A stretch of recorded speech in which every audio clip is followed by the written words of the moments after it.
Are you excited? पक्का? कितने लोगों का खून खोल रहा है कि यार एक बार साला कुछ भी हो जाए, नाम के आगे डायमंड जरूर होना चाहिए? यस और नो? दोस्तों, मैं कुछ भी बात चालू करूं उसके पहले मैं सबसे पहले भगवान का बहुत बहुत धन्यवाद देना चाहूँगा, क्योंकि शायद अगर उसकी मर्जी नहीं होती तो शायद मैं इंसान नहीं बनता और मुझे कभी सेफ शॉप में आने का मौका नहीं मिलता। यस और नो? और दोस्तों, उसके बाद मैं धन्यवाद देना चाहूँगा हिंदुस्तान की नंबर 1 कंपनी जो एक नितंगे नंगे गरीब आदमी को अमीर बनने का मौका देती है, जिसको साला दुनिया रिजेक्ट कर देती है, उसको एक ही कंपनी है जो सिलेक्ट करके डायमंड बना देती है, डायमंड बना देती है। Thank you very much. और उसके बाद एक ऐसा सिस्टम, जब आदमी इस कंपनी में जुड़ता है तो उसको बोलना नहीं आता, बात करना नहीं आता, लोग उसकी मजाक उड़ाते हैं, लोग उसका विरोध करते हैं और कई बार अंदर से आदमी टूट जाता है। लेकिन यहाँ का एजुकेशन सिस्टम और जितने भी हमारे ग्रेट मेंटर हैं वो आदमी को दोबारा हिम्मत देते हैं काम करने की और उसको ताकत देते हैं, और वो आदमी फील्ड में जाके फिर दोबारा बाउंस बैक करके दमदारी दिखाता है। यस और नो? तो मैं चाहता हूं हमारा number 1 system, success support system के लिए एक जोरदार ताली होनी चाहिए, जोरदार वाली। हमारे जितने भी जो हमारे ग्रेट मेंटर हैं, हमारे गुरु हैं, जो कि हमें पग पग पे संभालते हैं, हम जब भी टूटते हैं, हताश होते हैं, परेशान होते हैं, तो वो हमें गले से लगाते हैं और हमें दोबारा हिम्मत देते हैं, काम करने की ताकत देते हैं, काम करने की ऊर्जा देते हैं। ऐसे ग्रेट मेंटर हमारे जितने भी फ्रंट लाइन में जितने भी हमारे जो मेंटर हैं, उनके लिए एक बार जोरदार ताली होनी चाहिए, जोरदार वाली। दोस्तों, नाम तो आप जानते हो, नाम मेरा महेश कुमार सामरिया, बेसिकली ब्यावर का रहने वाला हूं और इस बिजनेस को आज के 6 साल पहले मुझे देखने का मौका मिला। और दोस्तों, जब ये बिजनेस मेरे सामने आया था, मैंने कभी भी सपनों में नहीं सोचा था कि मैं डायमंड बनूंगा।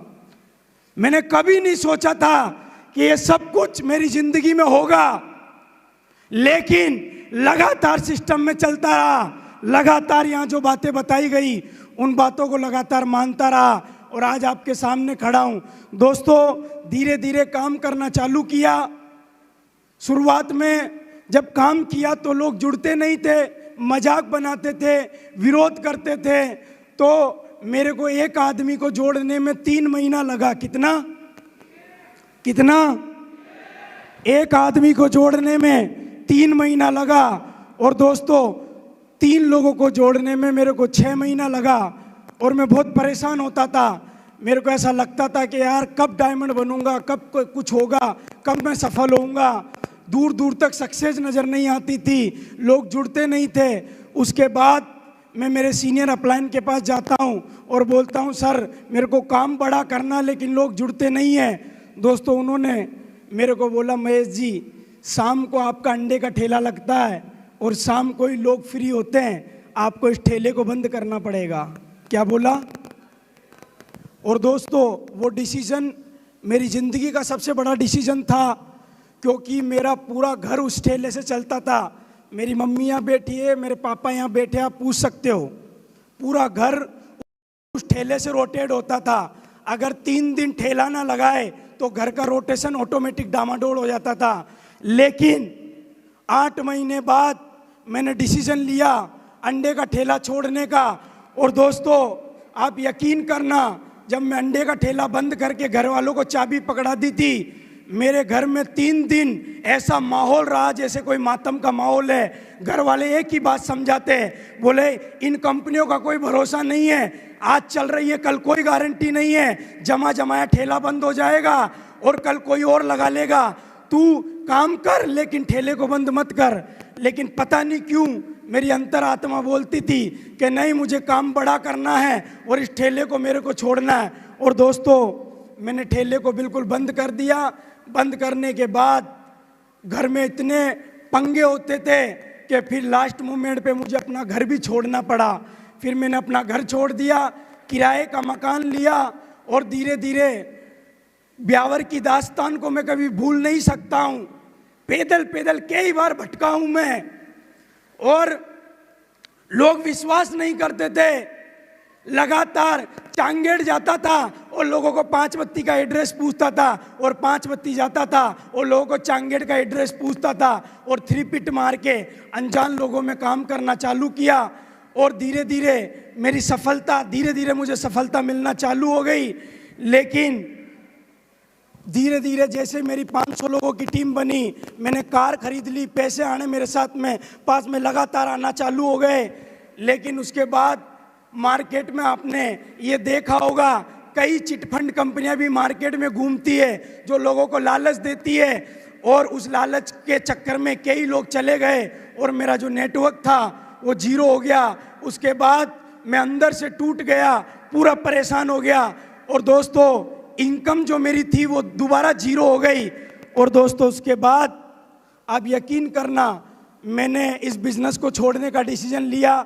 मेरे को लगा कि यार अब मैं नहीं कर पाऊंगा, क्योंकि जिस आदमी ने मेहनत करके टीम बनाई, जब वो टीम टूट जाती है तो आदमी अंदर से टूट जाता है। और दोस्तों उसके बाद मैं इस काम को छोड़ने का डिसीजन लेता हूँ। लेकिन उसके पहले मैं उनको जानता नहीं था, मैं उनको दूर से ही जानता था। और दोस्तों उस समय मेरे पास एक शख्सियत का फ़ोन आता है, और दोस्तों मैं उनको आज, अगर शायद वो नहीं होते तो मैं सेफ शॉप में कभी नहीं होता, क्योंकि उनका मेरे जीवन में बहुत बड़ा रोल है।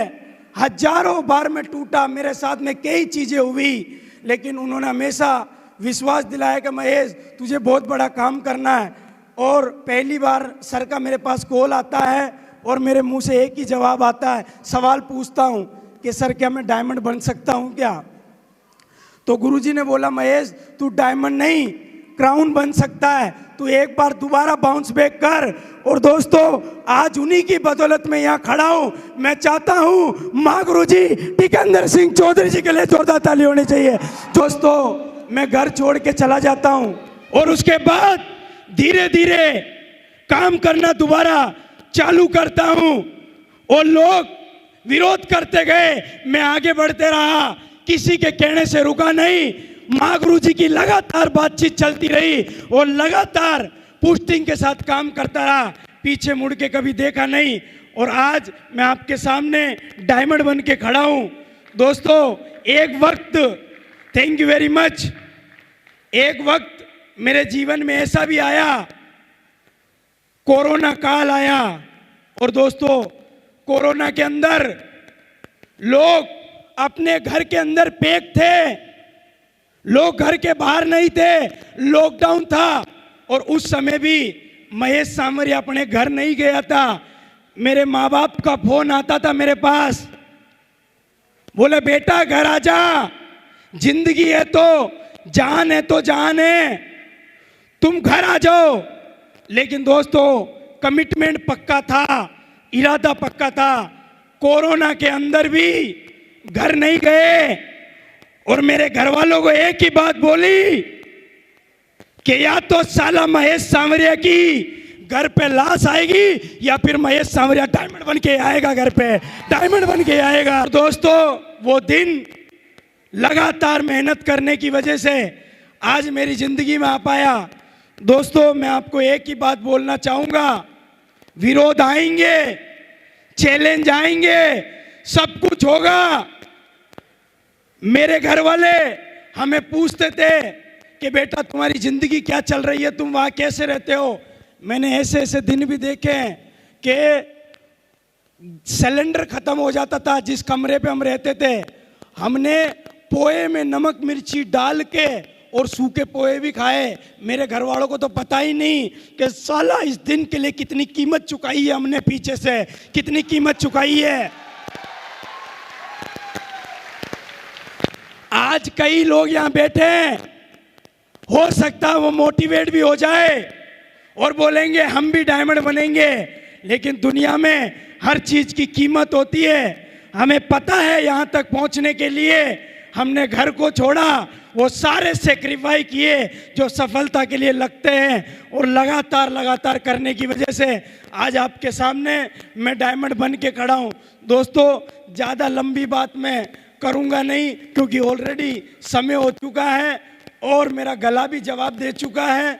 तो मैं आपको एक ही बात बोलना चाहूँगा कि दुनिया आपको कुछ भी बोले, हो सकता शुरुआत में विरोध करने वाले आपके माँ बाप हो सकते हैं, हो सकता है विरोध करने वाले आपके पड़ोसी हो सकते हैं, हो सकता है आपके दोस्त हो सकते हैं, सारे लोग विरोध करेंगे।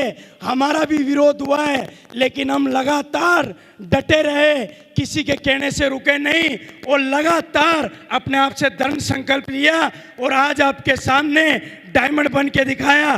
तो थैंक यू वेरी मच, बहुत बहुत धन्यवाद। आप लोगों ने सुना और मैं मेरी बात को यही खत्म करूंगा। गो डायमंड।